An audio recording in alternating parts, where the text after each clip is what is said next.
पूनम की शादी दशहरे वाले दिन हुई थी। राकेश की एक मौसी जो हैदराबाद में रहती थी, उन्होंने घुटनों का ऑपरेशन करवाया था। इस वजह से वो शादी में नहीं आ सकी। उनका बहुत मन था नई बहू से मिलने का, इसलिए पूनम अपने ससुराल वालों के साथ मौसी जी के घर मिलने गई हुई थी। पूनम बहू, तुम्हारी शादी के बाद पहली दिवाली है, इसलिए मैंने तुम्हारे मौसा जी से कहकर दिवाली के कुछ उपहार और मिठाई मंगवा ली है। अब तुम दिवाली के पास आई हो तो ये सब देना तो बनता ही है। थैंक यू मौसी जी, ये तो आपका प्यार है। ये सारे गिफ्ट मुझे आपकी बहुत याद दिलाएंगे। रुक्मणी दीदी, ये आपने बहुत अच्छा किया। अब कल दिवाली है, आज छोटी दिवाली के दिन हम जा रहे हैं। कल दोपहर पहुंचने में हो जाएगी, फिर दिवाली का सामान खरीद ही नहीं पाएंगे। तभी तो मैंने तुम्हारे जीजा जी के हाथ सारा सामान मंगवा लिया था। मौसा जी थैंक यू, आप सुबह सुबह इतना सारा सामान ले आए। 12 बजे की ट्रेन थी। सब लोग स्टेशन पर पहुंचे। ट्रेन दिल्ली के लिए रवाना हुई। राकेश बेटा, हम कल किस टाइम तक पहुंच जाएंगे? वही मम्मी, दोपहर तक हम घर पहुंच जाएंगे। चलो अच्छा है, फिर तो बहू के हाथों दिवाली पूजन भी हो जाएगा और बहू की पहली दिवाली भी घर पर हो जाएगी। कल की टिकट मिल जाती ना तो हम आज पहुंच जाते। कल की हो नहीं रही थी और फ्लाइट की भी टिकट नहीं मिल रही थी। दिवाली की वजह से बुकिंग्स बहुत मुश्किल हो रही हैं। ये तो अच्छा हुआ कि इस ट्रेन की हो गई। माँ जी, मौसी जी, मौसा जी बहुत अच्छे हैं। पता ही नहीं चला 2 दिन कब बीत गए। हाँ दीदी बहुत अच्छी है। शुरू से ही उनका मेरे साथ बहुत प्यार रहा है। वो मेरी बहन भी है और मेरी माँ भी है, ये समझ लो। वो तो उनके घुटनों का ऑपरेशन ना हुआ होता तो शादी में जरूर आती। अरे तुम्हारे पापा जी का फोन आ रहा है। हेलो, हाँ जी, हाँ बैठ गए हैं। राकेश बोल रहा है कल दोपहर तक पहुँच जाएंगे। अच्छा ठीक है। हाँ, वो दीदी ने काफी सारा सामान दिवाली का दे दिया है। हाँ, प्रसाद भी दिया है। खिलौने भी बहुत सारे दे दिए। तुम थोड़ा सा प्रसाद ले आना। हाँ, बाकी लक्ष्मी गणेश जी की मूर्ति ले लेना। अच्छा ले आए हो? ठीक है, कल पहुंचकर फिर तुम्हें फोन करती हूँ। अच्छा सुनो, दिवाली के जो दिए लाए हो उन्हें रात को पानी में भिगो देना और सुबह सूखने बिछा देना। रात भर भिगो कर रखो तो दिए में तेल जल्दी खत्म नहीं होता, काफी देर तक जलते हैं। इसी तरह खाते पीते बातें करते हुए रात बीत गई। अगले दिन सुबह 5 बजे जब सब सोकर उठे तो देखा ट्रेन रुकी हुई थी। लोग आपस में बातें कर रहे थे। अंकल जी, ये ट्रेन क्यों रुकी हुई है? यहाँ तो कभी नहीं रुकती ट्रेन। पता नहीं बेटा, पिछले आधे घंटे से रुकी हुई है। अभी कुछ पता नहीं चल पा रहा है। कोई कह रहा है कि आगे सिग्नल नहीं मिल रहा है, इस वजह से ट्रेन रुकी है। अरे वहाँ दूसरे डिब्बे में तो लोग बात कर रहे हैं कि आगे ट्रैक टूटा हुआ है तो कई घंटे तक शायद ट्रेन यहीं रुकी रहेगी। तभी पूनम और उसकी सास भी सोकर उठ जाते हैं। हैप्पी दिवाली मम्मी जी। हैप्पी दिवाली बेटा, पहली दिवाली की बहुत बहुत बधाई।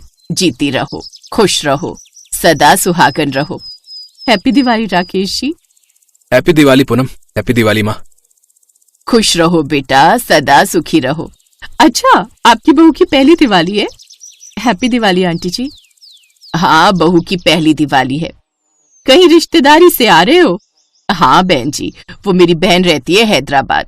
लेडीज की आपस में गपशप शुरू हो गई, पर काफी देर होने के बाद भी ट्रेन नहीं चली तो सब लोग ट्रेन से नीचे उतरकर देखने लगे और आपस में कारण जानने लगे। 10 बज चुके थे। ट्रेन का टाइम था 12 बजे पहुंचने का, पर अभी तक कोई उम्मीद नजर नहीं आ रही थी ट्रेन के चलने की। दोपहर के 3 बज गए पर ट्रेन वैसी की वैसी ही खड़ी थी। तभी टीटी आता है और बताता है कि आगे रेलवे लाइन खराब है।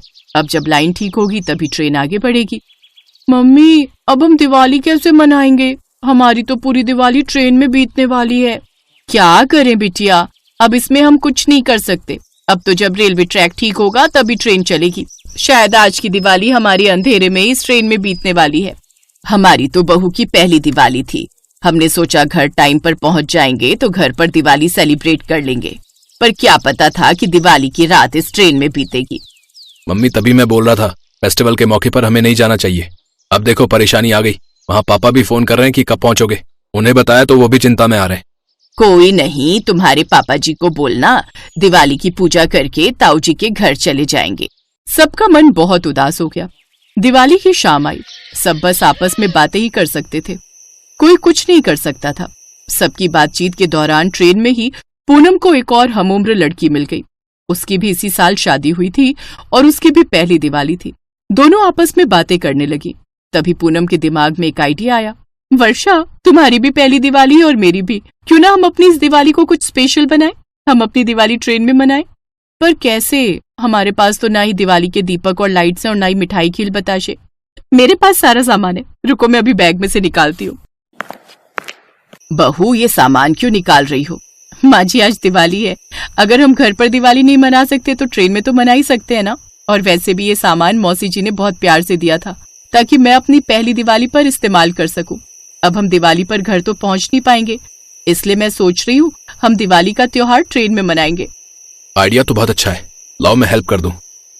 ये तो बहुत अच्छा विचार है बहू, चलो मैं भी तुम्हारी मदद करती हूँ। पूनम की बात को सुनकर बाकी के यात्री भी बहुत प्रोत्साहित हुए। पूनम और वर्षा मिलकर दिवाली के पूजन की तैयारी करती हैं। पूजा में प्रसाद रखती हैं, मिठाइयाँ रखती हैं और दीपक जलाकर सब लोग माता लक्ष्मी और भगवान गणेश का पूजन आरती करते हैं। पूरी ट्रेन में दिवाली की रौनक साफ साफ दिखाई दे रही थी। अरे पूनम, मौसा जी ने थोड़े पटाखे दिए थे ना, क्यों ना हम ट्रेन से बाहर उतरकर सब लोग फुलझड़ी जलाएं? हाँ, मेरा भी बहुत मन है फुलझड़ी जलाने का। भैया, मेरे पास दिवाली की ना थोड़ी आतिशबाजी है, हम सब मिलकर ना दिवाली की आतिशबाजी छोड़ते हैं। चलो सब लोग ट्रेन से बाहर चलते हैं। सब लोग ट्रेन से उतरकर आतिशबाजी छोड़ने लगते हैं। फुलझड़ी, अनार वगैरह जो भी थोड़ा बहुत सामान जिसके पास था, सबने खूब मजे किए। उस दिन दिवाली का त्योहार एक भाईचारे का प्रतीक भी बना। दिवाली के त्योहार को सब एक साथ भाईचारे के साथ मना रहे थे। उस दिन पूनम की सबने बहुत तारीफ की। उसके प्रयास की वजह से उसकी तो पहली दिवाली यादगार बनी ही, पर साथ ही ट्रेन में बैठे सभी यात्रियों के लिए भी वो दिवाली खुशहाली से भरी, कभी न भूलने वाली दिवाली बन गई।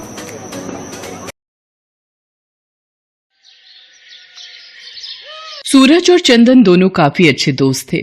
दोनों दिन भर अपने अपने खेत पर काम करते और शाम को घर लौटते। एक दिन, ये लो भैया, अब ठीक है, ये लो, तुम भी लो। चंदन, मुझे एक बात समझ में नहीं आती, जब भी तुझे फसल के पैसे मिलते हैं तो कुछ पैसे ये मंदिर के बाहर बैठे भिखारियों में क्यों बांटने आ जाता है रे? अरे इन लोगों की तो आदत है मांगने की, मैं तो 1 रुपया इन्हें ना दूं। सूरज, मुझे पता है मैं खुद इतना अमीर नहीं कि इन लोगों के लिए ज्यादा कुछ कर सकूं, पर 20-30 रुपए भी यदि मैं इन्हें अपनी कमाई में से दे देता हूं तो मुझे बहुत सुकून मिलता है रे। और शास्त्रों में भी कहा गया है कि अपनी कमाई का कुछ हिस्सा दान करने से घर में बरकत रहती है। जिस दिन कभी भगवान ने चाहा कि मेरी कमाई ज्यादा होगी तो मैं ज्यादा दान करूंगा। तू नहीं मानेगा, चल अब घर चलें, बहुत देर हो गई है और जोरों की भूख भी लगाई है। सूरज और चंदन दोनों अपने अपने घर चले जाते हैं। चंदन अपनी पत्नी रमा से कहता है, रमा, बस मेरा मन है इस बार दिवाली से पहले फसल की अच्छी बिक्री हो जाए तो त्योहार पर कुछ पैसे तो आ ही जाएंगे। आप चिंता मत करो, आप इतनी मेहनत करते हो तो उसका फल आपको जरूर मिलेगा। बापू, मुझे इस बार दिवाली पर बड़ी वाली फुलझड़ी दिलाओगे ना? बापू, मुझे भी बहुत सारे पटाखे लेने हैं। मेरे दोस्त संजू ने भी बहुत सारे पटाखे खरीदे हैं, रॉकेट, फिरकी, फुलझड़ी, बम, सब कुछ। हाँ हाँ मेरे बच्चों, मैं तुम्हें सब कुछ खरीदूंगा, नए कपड़े, मिठाई, बम, पटाखे, सब कुछ। इस तरह चंदन अपने बच्चों के साथ हंसी खुशी बातें कर रहा था। एक दिन, क्या हुआ चंदन, तू इतना मुंह लटकाए क्यों आ रहा है? पता नहीं सूरज, इस बार जो फसल उगाई थी उसके दाम बहुत गिर गए हैं रे। कैसे होगा सब कुछ इस बार? अगर सारी फसल बर्बाद हो जाएगी तो? मैं तुझसे कह रहा था कि तू वो फसल मत उगा, वो नहीं बिकेगी, पर तूने मेरी नहीं मानी। अब देख मेरी कितनी अच्छी बिक्री होगी। 4 दिन बाद दिवाली है, मेरी तो दिवाली आराम से बीतेगी। बेटा, मेरे घर में खाने को कुछ भी नहीं है। मेरा बेटा बीमार है, कुछ मदद कर दो ताकि अपने बेटे के लिए कुछ खाने का खरीद कर ले जा सकूं। अरे हट बुढ़िया सामने से, पता नहीं त्योहार आते नहीं ये लोग मांगना शुरू कर देते हैं। मैं तो 1 रुपया तुम भिखारियों का ना दूं। कोई बात नहीं बेटा, रहने दो, मैं कहीं और से मदद मांग लूंगी। अम्मा, मेरे पास ये 50 रुपए हैं, शायद इनसे तुम्हारी कुछ मदद हो जाए, ये रख लो। जीते रहो बेटा, माँ लक्ष्मी की कृपा तुम पर सदैव बनी रहे। तुम्हारा बहुत बहुत शुक्रिया बेटा। अब मैं इन रुपयों से अपने बच्चे को भोजन खरीद कर खिला सकती हूँ। बेटा, तुमने दिवाली के दिनों में मेरी सहायता की है, इसलिए मैं भी बदले में तुम्हें कुछ देना चाहती हूँ। ये कुछ गेहूं के दाने अपने खेतों में माँ लक्ष्मी का नाम लेकर फैला देना। माँ लक्ष्मी का आशीर्वाद तुम पर बना रहेगा बेटा। अरे ओ, तुझे इतना दानवीर कर्ण बनने का शौक क्यों है रे? है तेरी फसल नहीं बिकी, आगे 4 दिन बाद दिवाली है, तेरे खुद के पास खाने को पैसे नहीं है और तू भिखारियों को रुपए बांट रहा है। ज्यादा फालतू उड़ाने का शौक है तुझे, और बदले में मिला क्या? 4 गेहूं के दाने। सूरज, मेरी जेब में रुपए ना होते तो शायद मैं भी नहीं दे पाता, पर इस वक्त एक बूढ़ी अम्मा को पैसों की जरूरत थी और मेरी जेब में 50 रुपए रखे थे, इसलिए मैंने दे दिए। चंदन वो गेहूं के दाने अपनी जेब में रख लेता है और दोनों घर वापस आ जाते हैं। उधर वो बुढ़िया अपने असली रूप में आ जाती है। देवी लक्ष्मी, दिवाली के समीप आने पर पृथ्वी लोक में आपके स्वागत की तैयारियां शुरू हो गई हैं। स्वामी, दिवाली पूजन के दिनों में मेरे सच्चे भक्त अनन्य बार मेरा नाम पुकारते हैं और गरीब बेसहारा लोगों के बारे में जिनके भी मन में दयालुता होती है, उन भक्तों के भंडार भरना मेरा कर्तव्य बन जाता है। दिवाली उत्सव के दिनों में भक्त अपनी भक्ति का प्रमाण देते हैं और मैं अपने भगवान होने का, इसलिए भक्तों की परीक्षा लेना भी मेरा कर्तव्य बन जाता है।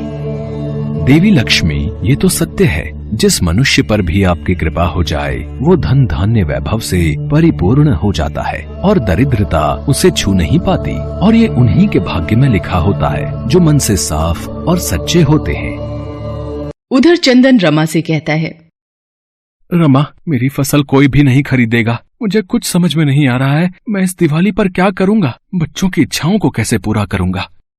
निराश मत हो जी, अभी दिवाली को 4 दिन बाकी हैं, कोई ना कोई ग्राहक जरूर मिल जाएगा।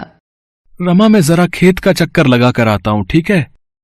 चंदन खेत पर चला जाता है। तभी उसे याद आता है कि उसे बूढ़ी अम्मा ने गेहूं के दाने दिए थे। वो खेत में उन दानों को माँ लक्ष्मी का नाम लेकर फैला देता है और घर आ जाता है।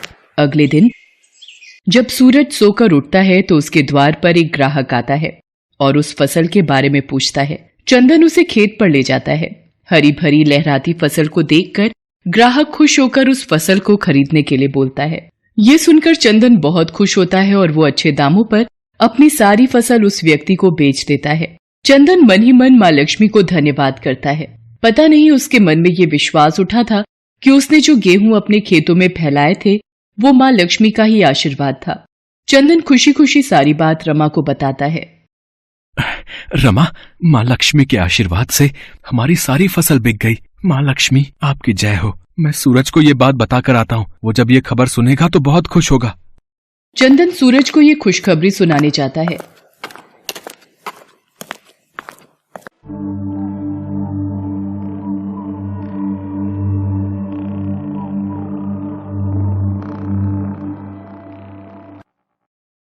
अरे सूरज, क्या हुआ? उदास क्यों बैठा है? चंदन, मैंने अपनी जिस फसल का सौदा किया था उसमें कीड़ा लग गया रे। इस कारण ग्राहक ने वो फसल वापस कर दी। मेरा हजारों का नुकसान हो गया। समझ में नहीं आ रहा ये कीड़ा कैसे लग गया।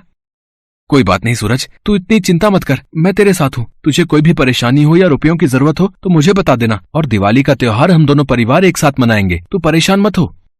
चंदन सूरज को बताता है कि उसकी सारी फसल अच्छे दामों में बिक गई है।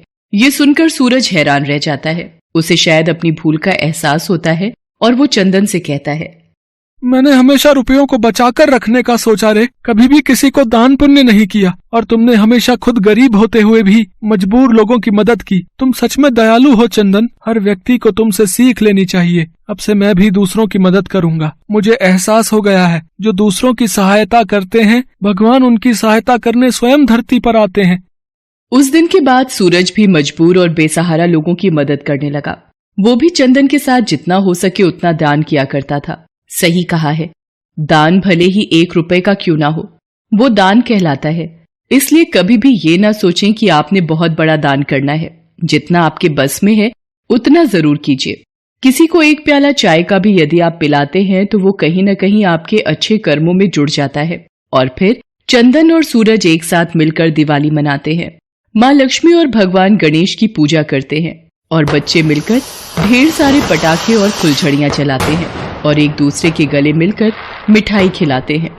उस दिन से माँ लक्ष्मी की कृपा से दोनों परिवार खुशी खुशी अपना जीवन व्यतीत करते हैं और एक गरीब की दिवाली खुशियों में बदल जाती है। Thanks for watching.